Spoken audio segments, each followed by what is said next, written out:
जहां सुकून की तलाश में दुनिया चल पड़ती है, वही थाईलैंड अब जंग की आग में जल पड़ा है। गोलियों की गूंज है, घरों की राख है, सपनों की सरजमी अब मातम में डूब पड़ी है। गोलियों की आवाज, जलते मकान और डर से भागते लोग। थाईलैंड और कंबोडिया की सरहद अब युद्ध का मैदान बन चुकी है। 11वीं सदी के एक ऐतिहासिक मंदिर की जमीन से शुरू हुआ विवाद अब मिसाइलों, तोपों और हवाई हमलों तक पहुंच चुका है। शुक्रवार को थाईलैंड ने कंबोडिया पर हवाई हमले किए, जिसके बाद हालात और बिगड़ गए। अब तक 14 लोगों की मौत हो चुकी है, जिनमें ज्यादातर लोग आम नागरिक हैं। और अब इस आग में तीसरे पड़ोसी देश चीन की एंट्री ने पूरे दक्षिण पूर्व एशिया को अनिश्चितता में झोंक दिया है। न्यूज़ 18 के डिजिटल प्लेटफॉर्म पर आपका स्वागत है। मैं हूं प्रिया सिंह। अभी तक जो तस्वीरें रूस और यूक्रेन से आ रही थी, जैसे तस्वीरें इजराइल अमेरिका बनाम ईरान की जंग में आ रही थी, कुछ वैसी ही तस्वीरें थाईलैंड बनाम कंबोडिया की जंग से आ रही हैं। दोनों देश एक दूसरे पर मिसाइलों से हमला कर रहे हैं। दोनों देशों की सेनाओं के लड़ाकू विमान अब बम बरसा रहे हैं। दोनों देशों की आर्मी अपने हथियारों के कारखाने से सबसे हाईटेक वॉर मशीन का इस्तेमाल कर रही है। आलम यह हो चुका है कि थाईलैंड और कंबोडिया के बीच छिड़ी इस जंग से दिल दहला देने वाली तस्वीरें सामने आ रही हैं। जंग के इस नए मोर्चे से लोग इस कदर दहशत में हैं कि अब तक 1 लाख से ज्यादा लोग अपने घरों को छोड़ चुके हैं। हमले के बाद थाईलैंड ने सीमा से लगे 86 गांवों से लगभग 40,000 नागरिकों को सुरक्षित जगहों पर भेज दिया है, जबकि कंबोडिया में रहने वाले थाई लोगों को भी अपने देश लौटने की अपील की गई है। कंबोडिया की राजधानी नोम पेन स्थित रॉयल थाईलैंड दूतावास की तरफ से कहा गया है कि सीमा पर स्थिति बिगड़ती जा रही है और झड़पों के लंबे समय तक जारी रहने की संभावना के कारण दूतावास ने अपने नागरिकों से जितनी जल्दी हो सके कंबोडिया छोड़ने को कहा है। हालात इसलिए और बेकाबू होते जा रहे हैं क्योंकि थाईलैंड और कंबोडिया दोनों ही देश पूरी तरह आक्रामक हैं।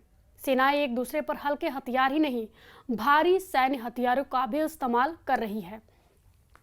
खबर तो ये भी आ रही है कि कंबोडिया की कार्रवाई से तिलमिलाए थाईलैंड ने बॉर्डर पर F-16 जैसे लड़ाकू विमान तैनात कर दिए हैं। भले ही हमले सैन्य ठिकानों को टारगेट कर रखे हो रहे हों, लेकिन इन हमलों का सीधा असर आम लोगों पर हो रहा है। हालात इस कदर बिगड़ चुके हैं कि कंबोडिया के प्रधानमंत्री हुन मानेट ने UNSC की आपात बैठक बुलाने का आग्रह किया है, यानी रिक्वेस्ट किया है। खबर है कि कंबोडिया की तरफ से थाईलैंड पर भीषण हमले किए जा रहे हैं। इस हमलों में कंबोडिया की तरफ से नोरिनको टाइप 81 यानी 81 LMG से थाई सैनिकों की चौकियों पर फायरिंग की गई है। ये चीन निर्मित लाइट मशीन गन है। इसे ग्राउंड सपोर्ट के लिए इस्तेमाल में लाया जाता है। इसके अलावा कंबोडिया की तरफ से 122 mm type 90 rocket artillery system का भी इस्तेमाल किया जा रहा है। रिपोर्ट्स के मुताबिक कंबोडियन सैनिकों ने D-30 हॉवित्जर तोपें भी फ्रंट लाइन पर तैनात की है, जबकि थाईलैंड की सेना की तरफ से जवाब में M198 हॉवित्जर और MTMOS मोबाइल आर्टिलरी सिस्टम का इस्तेमाल किया जा रहा है। थाईलैंड की इन्फेंट्री और रॉयल थाई आर्मी ने अपनी चौकियों से M16 और FN MAG मशीन गनों से जवाबी गोलाबारी की है। हालात इस कदर नाजुक है कि भारतीय दूतावास की तरफ से यात्रियों के लिए एडवाइजरी जारी की गई है। थाईलैंड कंबोडिया सीमा के पास के हालात को देखते हुए सभी भारतीय यात्रियों को सलाह दी जाती है कि वे थाईलैंड की यात्रा से पहले थाई अधिकारियों से आधिकारिक अपडेट चेक करें। लेकिन दुनिया ये भी जानना चाहती है, रूस और यूक्रेन जैसे तनाव की लहर थाईलैंड और कंबोडिया तक कैसे पहुंची? कैसे अचानक दक्षिण पूर्व एशिया में पर्यटन के सबसे अहम केंद्र सुलग उठे? क्यों दोनों देशों की सेनाएं एक दूसरे के खून की प्यासी हो गई? इसे समझने के लिए हमें अतीत के पन्नों को पलटना होगा, उन कहानियों को समझना होगा जिसकी नींव पर विध्वंस की ये इबारत लिखी गई है। ये कहानी है 11वीं सदी के एक बेहद ऐतिहासिक मंदिर की। इसे प्रिहविहर मंदिर कहा जाता है। थाईलैंड और कंबोडिया के बीच छिड़ी जंग का केंद्र यही मंदिर है, क्योंकि इस दौर में कंबोडिया फ्रांस का उपनिवेश हुआ करता था। उसी दौर में उस वक्त साल 1907 में इसी मंदिर का एक नक्शा तैयार किया गया था। इस नक्शे में मंदिर को कंबोडिया में दिखाया गया था।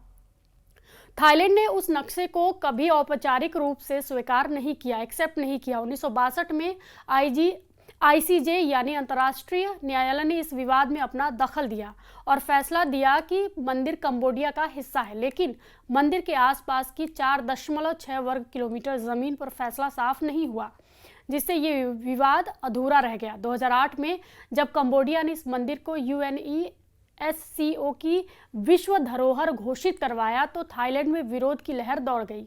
थाईलैंड को लगा कि कंबोडिया इस कदम के जरिए पूरे इलाके पर कब्जे का नैतिक और वैश्विक आधार बना रहा है, जिसका असर ये हुआ कि मंदिर को मान्यता मिलने के बाद दोनों देशों की सेनाओं में फिर झड़पें शुरू हो गई और 2011 में तो हालात इतने बिगड़ गए कि हजारों लोग अपने घर छोड़ने पर मजबूर हो गए। इसी साल अंतर्राष्ट्रीय न्यायालय ने दोनों देशों को विवादित क्षेत्र से सैनिक हटाने का आदेश दिया और 2013 में फिर से पुष्टि की कि मंदिर और उसके आसपास का क्षेत्र कंबोडिया का है, लेकिन सीमा का मुद्दा अब तक पूरी तरह हल नहीं हो पाया है, जिसकी तस्वीर इस वक्त साफ दिखाई दे रही है। खास बात यह है कि इस विवाद के बावजूद थाईलैंड और कंबोडिया दुनिया के सबसे अच्छे पड़ोसी देशों में से माने जाते थे। कुछ साल पहले इन दोनों देशों के नेताओं का मानना था कि उनकी दोस्ती कभी नहीं टूटेगी, क्योंकि वे एक लंबी सीमा साझा करते हैं और मिलकर आगे बढ़ना उनके लिए ज़रूरी है। लेकिन हाल के समय में हालात तेजी से बदल चुके हैं और दोनों देशों के बीच तनाव की एक छोटी लहर सुनामी का रूप ले चुकी है। 28 मई को एमराल्ड ट्रायंगल पर दोनों देशों की सेनाओं के बीच भिड़ंत हुई, जिसमें एक कंबोडियाई सैनिक की मौत हो गई थी। ये वो जगह है जहां थाईलैंड, कंबोडिया और लाओस की सीमाएं मिलती हैं। थाईलैंड और कंबोडिया दोनों ही इस इलाके पर दावा करते हैं। सैनिक की मौत से नाराज होकर कंबोडिया के नेता हुन सेन ने सीमा पर और सैनिक और हथियार भेजने का आदेश दिया। उन्होंने कहा कि ये युद्ध नहीं चाहते, लेकिन हमला होने पर जवाब देना पड़ेगा।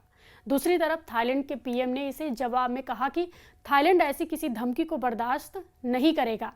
इसके बाद कंबोडिया ने धमकी दी कि वो इस विवाद को अंतर्राष्ट्रीय अदालत में ले जाएगा, लेकिन थाईलैंड ने यह कहकर इनकार कर दिया कि वो अदालत के अधिकार को नहीं मानता।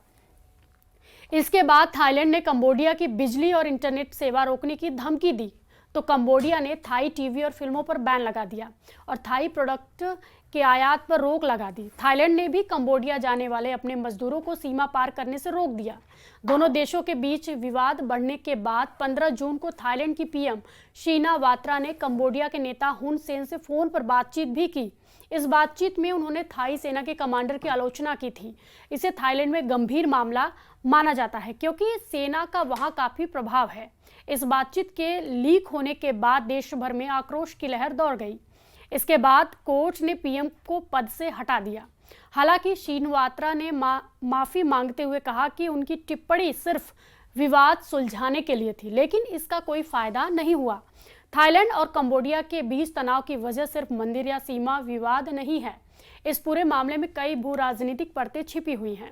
सबसे पहली बात दक्षिण पूर्व एशिया की जंग उस समय भड़की जब अमेरिका और चीन इस क्षेत्र में अपनी पकड़ मजबूत करने की कोशिश कर रहे हैं। थाईलैंड अमेरिका का पारंपरिक रणनीतिक साझेदार है और उसके सैन्य साजो सामान में बड़ी भागीदारी अमेरिका की है, जबकि कंबोडिया लंबे समय से चीन के करीब रहा है। चीन ने कंबोडिया में आधारभूत ढांचे, बंदरगाहों और सैन्य अड्डों के निर्माण में अरबों डॉलर निवेश किया है। रिपोर्ट्स की माने तो कंबोडिया के कई हथियार और टैंक चीन से लिए गए हैं और यह भी संदेह है कि चीन की छाया में कंबोडिया अपने पुराने विवादों को दोबारा उभार रहा है। सिर्फ 2023 से 2025 के बीच कंबोडिया को चीन की तरफ से $2.3 बिलियन की सहायता मिली, जिसमें सैन्य सहायता भी शामिल है। जबकि अमेरिका ने 2024 में थाईलैंड के साथ कोबरा गोल्ड नाम का सबसे बड़ा संयुक्त सैन्य अभ्यास भी किया था। दक्षिण पूर्व एशिया के इस नए टकराव को सिर्फ स्थानीय विवाद मानना भूल होगी। ये उस बड़ी बिसात का हिस्सा है जिसमें चीन, अमेरिका और उनके सहयोगी देश एशिया की समुद्री सीमाओं पर वर्चस्व के लिए एक दूसरे को घेरने में लगे हैं। इसलिए थाईलैंड और कंबोडिया की ये जंग पूरी दुनिया के लिए चेतावनी की तरह है। अब सवाल यह है कि क्या थाईलैंड और कंबोडिया की ये जंग भी रूस, यूक्रेन या इजराइल, ईरान जैसे लंबे संघर्ष का रूप ले लेगी? क्या ये सिर्फ दो देशों की टकराहट है या इसके पीछे बड़ी शक्तियों की बिसात काम कर रही है? ये भी समझना जरूरी है कि ये वही दक्षिण पूर्व एशिया है जहां पर्यटन, संस्कृति और व्यापार का गढ़ था, लेकिन अब यही इलाका हथियारों का अड्डा बनता जा रहा है। और जिस तरह इस जंग में आधुनिक हथियार, ड्रोन, आर्टिलरी और बम वर्षक विमानों का इस्तेमाल हो रहा है, उससे साफ है कि लड़ाई सिर्फ मनोवैज्ञानिक दबाव की नहीं, पूरी सैन्य शक्ति की है। चौंकाने वाली बात यह है कि दोनों देशों की सरकारें अब भी अपने अपने दावे पर अड़ी हुई हैं। कोई पीछे हटने को तैयार बिल्कुल नहीं है। और जब कोई भी पक्ष पीछे नहीं हटता, तब इतिहास यही कहता है, जंग अभी लंबी चलती है और या फिर चल सकती है। इस वीडियो पर आपकी क्या प्रतिक्रिया है, हमें कमेंट बॉक्स में ज़रूर बताएं और फॉलो कीजिए न्यूज़ 18।